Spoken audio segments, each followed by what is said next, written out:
Hello, you're listening to a bonus episode of Popcorn Podcast with Leigh and Tim, where we sit down to discuss romantic comedy Bros.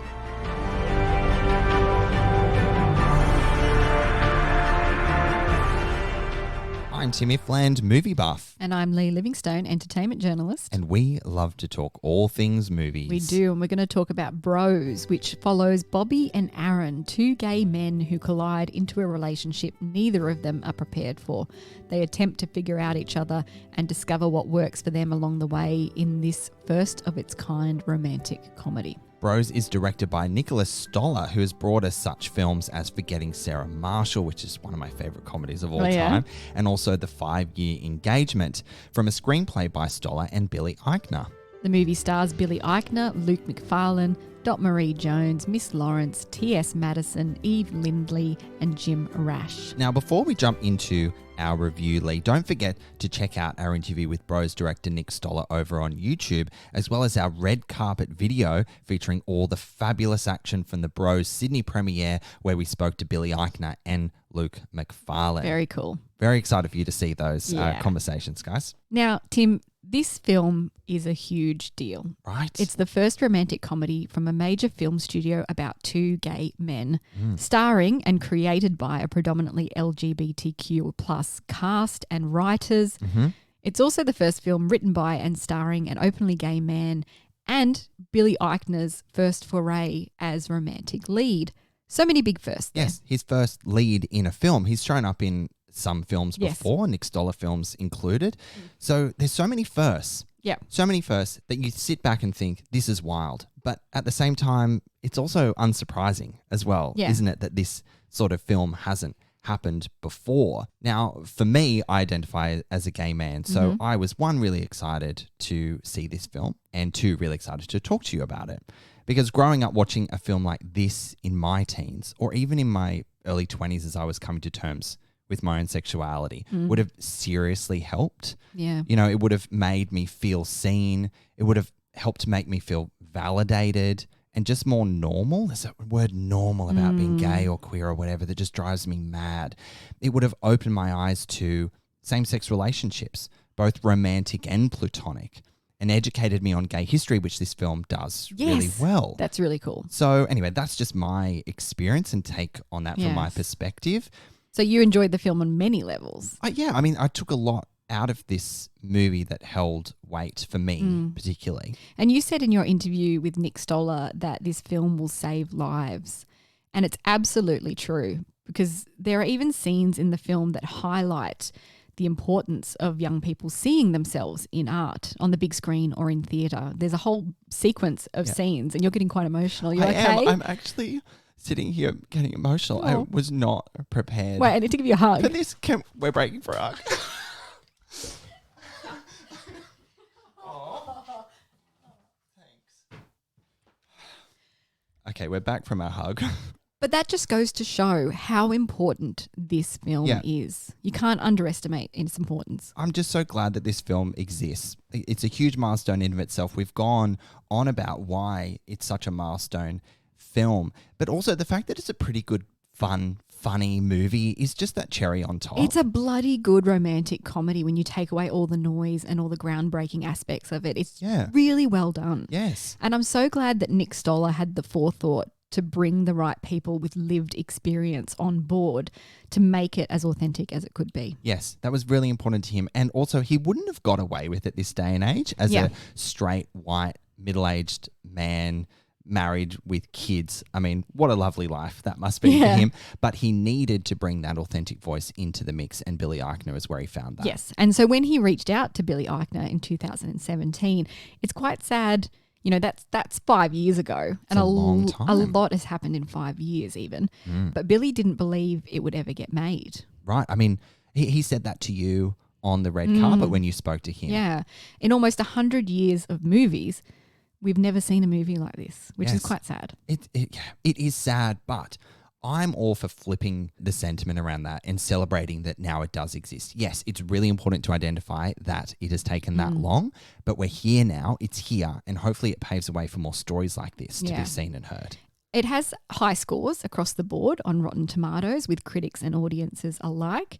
but has so far only taken in 11 million in 4 weeks of being open over there, which is not terrible, but it was a $22 million budget. Yes. So it has made almost half of it back in a month. Mm. But hopefully that changes when it opens more widely, because this is a really good film. I feel like maybe it could just be a film people will discover in their own time. Like, it exists now. It's there to find its feet, to spread its wings. Oh, God, I'm going down cliches here.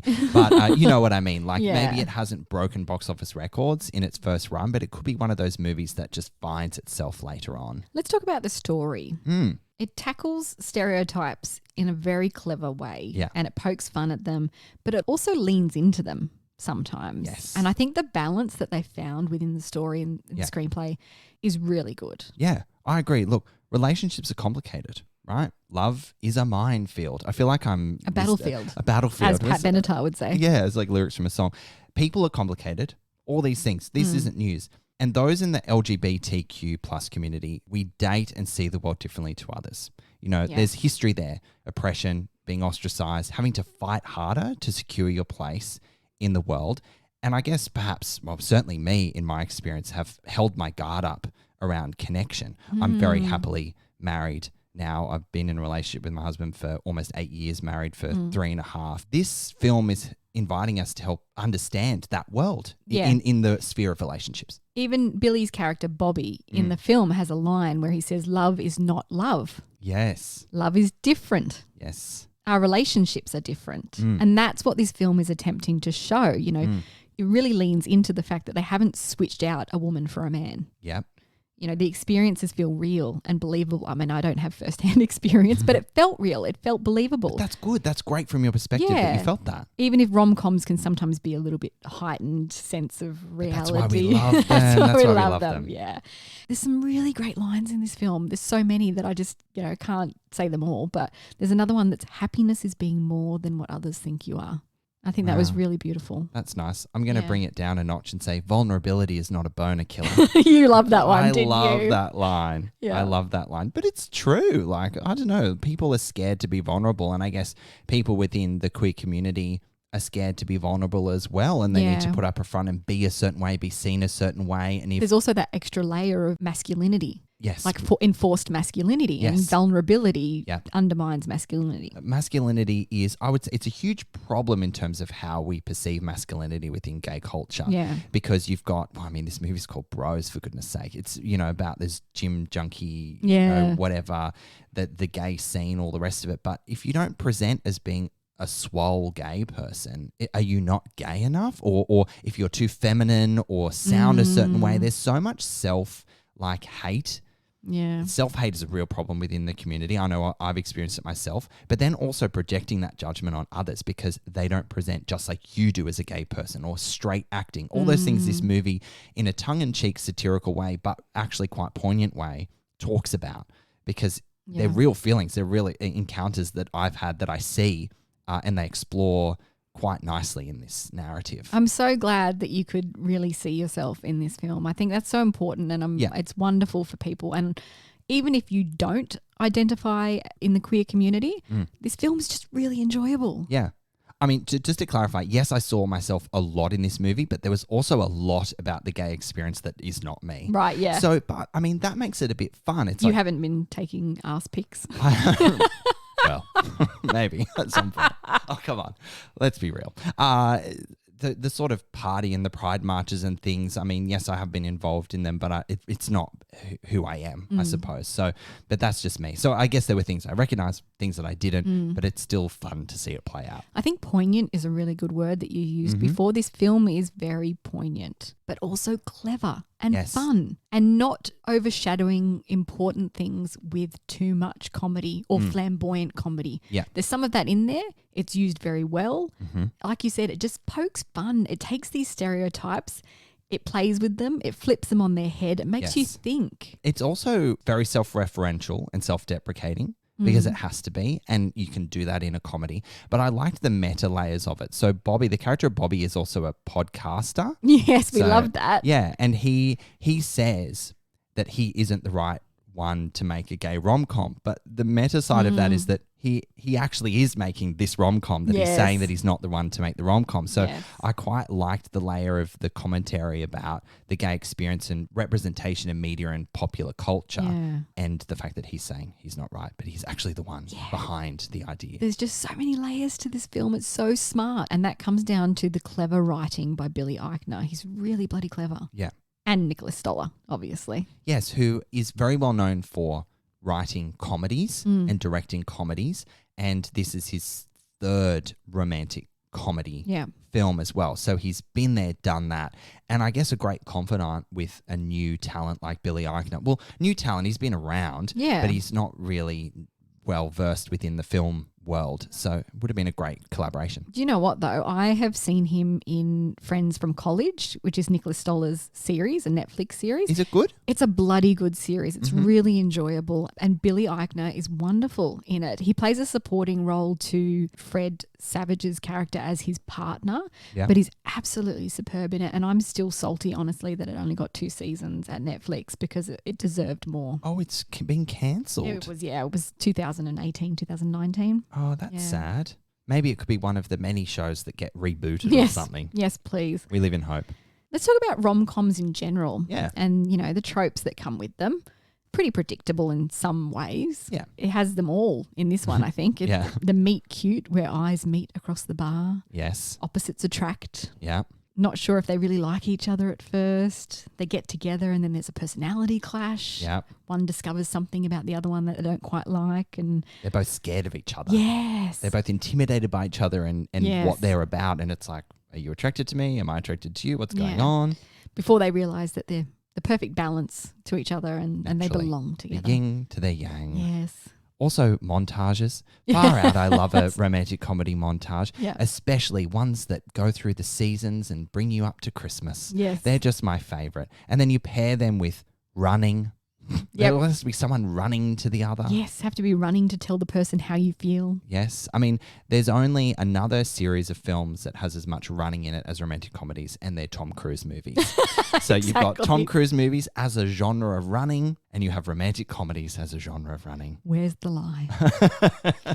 It's a foregone conclusion that they're going to end up together. Of course. But what's funny is they actually say, we'll see how it goes in 3 months, which I thought was really cool. Exactly. It's a way to flip it on its head. It is. It's like, okay, so we're going to end it nicely, but we're also going to just put a sprinkle of like uncertainty and sass on it. Which is what relationships are, especially in their infancy. Yeah. You still have to get to know each other. And when you have characters like Bobby and Aaron, where they do have their guard up and they're both happily single and they just want to be casual about how they date, there's a lot of, history to break through there. So I feel like that was a smart decision from a writing perspective. Yeah, it just brings that romantic comedy genre back down to earth just a little bit and makes it a bit more believable and realistic. That's it. Which you identify with more then. Exactly. The fact that it relies on the rom-com tropes as well doesn't mean it's not enjoyable. If it's done well and in a more authentic fashion than traditionally flimsy kind of plots in these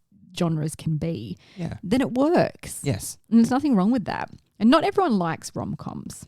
Right. No, that's it. This movie won't be for everyone. No. Gay or not, rom-coms either resonate with people or not. In its simplest form, right, Bros is a classic rom-com about 2 people falling for each other. Yeah. That's it. Resisting it, trying to figure it out. They just happen to be 2 dudes. Yeah. That's the only difference here, really. Yeah. So people can sometimes turn their nose up at that. Right. Romantic comedies. But this is, it's well made, and the fact that the themes are recognisable just means it's done well. Yes, exactly. That universality of the movie. Yes, that's such a good word. Right, we've raved about Billy Eichner already, but let's do it a little bit more. The performances from Billy Eichner and Luke McFarlane were phenomenal. They inhabited their characters fully. They showed immense vulnerability. Their chemistry was off the charts. I liked their chemistry. I mean, it took a while for them to find their feet because they were a bit awkward around each other. Which was the point. And they were scared of each other. All these things that are just cute in of itself. Yeah, they're kind of mismatched, but that was the whole point. And they just worked really well together. The character of Bobby is incredibly passionate about queer history and the importance of educating the community and straight people and children about it. Stories that have never been held space to be told. Stories that I actually learnt quite a lot about queer history in this movie, because the character of Bobby is setting up the National Museum of LGBTQ plus History Museum. I've probably botched the name of the museum, but something of that ilk. And, it's a journey for what he's fighting for, but it's a huge passion project of his. And I think he as a character, he knows exactly what he wants. He just happens to meet a guy to challenge whether he knows what he wants or not. Yeah. And you know what I really enjoyed? The friendships that he had. So often when you have a gay character, their friendships with straight people are either they're a handbag or they're only friends with other gay people. Right. Or the gay relationship is the footnote to the straight friend. They're the gay best friend. Yeah. And in this one, he has a really beautiful friend who is married and has kids. Yes. And it's just natural. It's so natural. And even the kids are doing like a bum dance. They're like, and he says something like, it was so much better when straight people were uncomfortable with gay people. Gay sex. Uncomfortable with gay sex. That's right. Yeah. But they were actually a really nice pair, that married couple with their kids. It was just this really inclusive, open sort of narrative with Uncle Bobby coming in. Yes. And it was just refreshing to see it written that way and play out that way, because they had a beautiful relationship with each other, and it was just so natural and organic. Yeah, and accepting and just beautiful. I do want to call out one thing about just the character of Bobby. I found him really angry. And okay. Yeah, I actually found him a little too unrelentingly angry at times. And it's one of my criticisms of this movie, where I feel like they just needed to, and I hate to say this because the character of Bobby was being told to turn down his personality a notch. I'm not saying that. I'm just saying that they could have probably pared back some of the anger that he was presenting about people not understanding or pushing his agenda onto people. See, just a little bit. I didn't feel that. I just felt that he was just a little bit awkward, a bit socially awkward in places. Yeah. Oh, he was very socially awkward. It was gorgeous. Billy Eichner's performance was just amazing, and it probably pisses him off that people keep commenting on that, because he's been around and working forever. Yeah. But he's really proved himself leading man material here. Yes. And there's this gorgeous monologue that he gives on the beach about confidence being a choice. Yes. To survive, and that progress in recognizing and accepting the queer community has been slow, too slow for some. It was very moving and poignant. Yes. He is very charismatic as an actor. He can pull off drama and comedy beautifully in this film. He felt very connected. I'm really glad you pointed out the scene on the beach, because I wasn't expecting that. The line that he says is, confidence is knowing you're the only one left you can count on. Yeah. Like, he went really deep in this scene. It really hits you in the feels, doesn't it? Yeah. But then, because it's a romantic comedy and you've got a great companion in Luke McFarlane as an actor here, and then it becomes a bit more lighthearted and funny and that they really grow as a couple in that moment. But those lines really resonate with you. They stick with you. So it doesn't erase what's just happened and what you've just heard. It sits with you. Yep. So they don't completely go in the opposite direction. They just add a bit of levity to it, just a bit of lightness. Yeah, a bit of lightness and reality that would show up in that moment naturally. Exactly. Yeah. There's a funny cameo in this from Deborah Messing, which we've got to talk about. How good. The gay saviour, Deborah Messing. Grace from Will and Grace. Yes. And she's so over being a gay icon, apparently, in this film. Mm-hmm. I thought that was really funny. I didn't know she was in this movie. She was quite angry in this movie. She was angry. Yeah. Put her and Bobby together. Well, you did, and it was quite explosive, wasn't it? I didn't know she was in this movie, and so as a gay, I was like so excited when I saw her pop up, because I'm such a fan of Will and Grace. Yeah. And, that was a groundbreaking series back in the 90s and noughties. And a beautiful friendship. Beautiful friendship between a straight woman and a gay man and everyone else in between. So it made so much sense that Deborah Messing playing Deborah Messing showed up in this movie. And, I just freaking loved it. Yeah. And she's over all the gay people following her around everywhere, putting her on a pedestal. But you wonder, because I reckon there's some meta layers to this as well, because I'm sure that is true of her experience as a person, people coming up to her and inflicting their sort of problems because she says, she's a gay icon. Yeah, because she's like, I'm not every gay person's best friend. Yes. Oh my God. She was so good. I loved it. Yeah. The supporting cast, we can't go past talking about these guys, because the supporting cast in Miss Lawrence, Dot Marie Jones, Jim Rash and Eve Lindley and T.S. Madison. Yes. as Bobby's committee at the LGBTQ plus museum were superb. Really superb, and not too much. You know how sometimes when you add in characters like that for comedic relief, which is what they are really, it can be too much and they can really fall into stereotypes. None of them did. I really liked the effortless representation of the LGBTQ plus community in this movie more broadly, but as the board members of the museum, because it was reflective of boards in any industry not accurately representing a diverse world. Yes. But here they do it and it exists, and you get this great dynamic and comedy as a result, being as part of this genre. Because often the queer community and the LGBTQ plus community is grouped together. And what they made a point of saying is that we are our own communities too. Yes. Within this larger community. And so even within this very vocal, open environment, even within the queer community, and this is true, they don't listen to each other and the needs of that.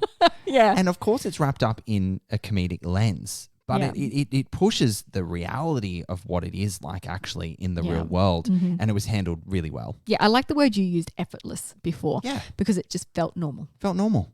It felt perfectly natural. Yeah. And why is everyone fucking freaking out about this movie existing at all? Here we are. And everyone is still alive. Everyone's okay. And if you weren't gay going in, you're not going to be gay coming out, guys. And trust me, it ain't that bad. It's actually pretty good. Yeah. These characters just had great comedic timing too. Great characters. So much fun whenever they were on screen and bouncing off each other. I had a great time. I love that, Leigh. I'm really happy that you enjoyed this movie. I did. Yeah. Shall we wrap up our review of Bros? Yeah, let's do it. Bros is such an important film. It will change lives and save lives of young queer people who will see themselves in it, affirming their existence in the way they feel. I'm so grateful for that.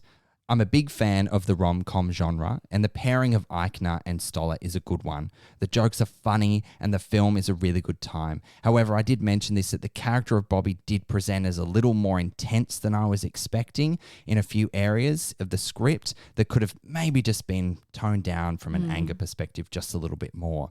I saw myself in this film, and then I didn't. So for me, it wasn't fully representational of my gay experience, but it will be for so many, and for that, it holds significant value. I'm going to rate Bros 3.5 popcorn kernels. Well, Bros is a really smart film that when you strip out all of the noise and the groundbreaking aspects around it, it's just a really, really bloody well-made, enjoyable romantic comedy. It nails all the elements it needs to without being cliched. The comedy pops and the intimate, meaningful moments don't drag. Plus, the performances of Billy Eichner and Luke McFarlane are off the charts. And I also really love how important this film was to you and how important it's going to be to so many people. I'm giving it 4.5 popcorn kernels out of 5. Wow. Oh, that makes me really happy.